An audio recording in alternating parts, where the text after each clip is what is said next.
Welcome back, Supply Chain World. I'm Brooke Elliott, and I'm here to provide you with professional development tips and tricks. And today's episode is a continuation of the last episode where we spoke about a first step in building resilience. So today, guess what? I'm going to give you a second step in building resilience.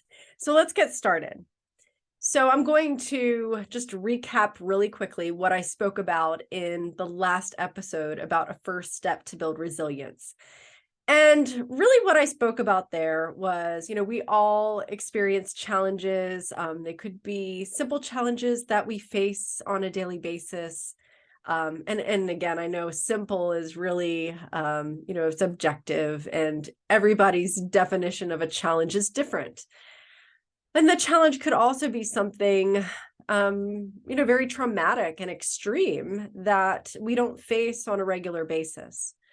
So these tools that I'm talking about with you are really tools that can be used in both simplistic or more complex, challenging situations, okay? So the last time I spoke about how when presented with a challenge, you would take a pause, right, and breathe, and then recognize the fact that you're having an emotional response to the challenge. And a first step would then be to activate a strength of yours. And this strength could be something that you've learned about yourself in an assessment. It could be something that a friend or family member has recognized in you, or it could be a self-identified strength, right? So, how do you activate that strength to move forward and get excited about the fact, or at least feel better about moving forward because you're able to activate something that you are comfortable with, that is a natural ability and talent, and can make a positive impact when activated. Okay, so that was the first step. Now I'm going to provide today a second step in building resilience.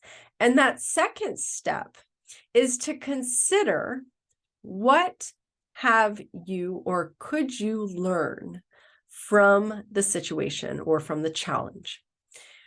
When the challenge occurs, you have the emotional response, right? You take a pause, take a breath, recognize your reaction.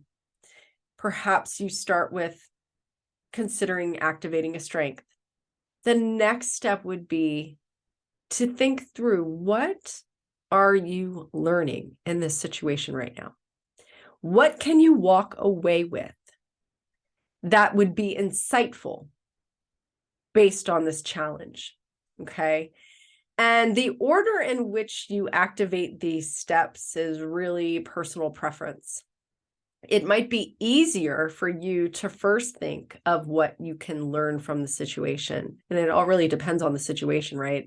You might not be able to yet appreciate any kind of learning that would come from it, right? Because perhaps it's just too new. But some folks might be able to do that, right? So it really depends. And there's going to be a third step that comes up that I'll share later on. But for now, let's focus on these first two, right? The activation of a strength.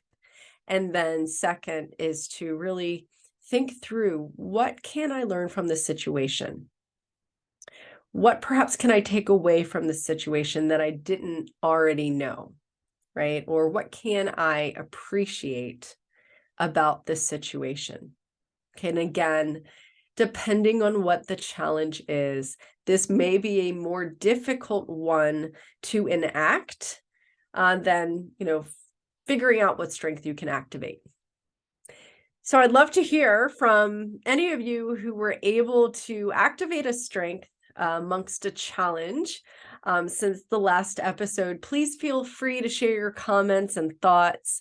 And then moving forward, after this episode, when a challenge occurs, I'd love to hear your thoughts about being able to sit back and analyze and evaluate what you can learn from the experience, and share that as well. I'd love to hear from you. I'd love to hear any other thoughts that you might have as we continue this journey of resilience together.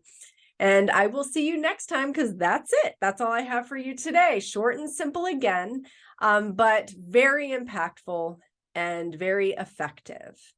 Talk soon.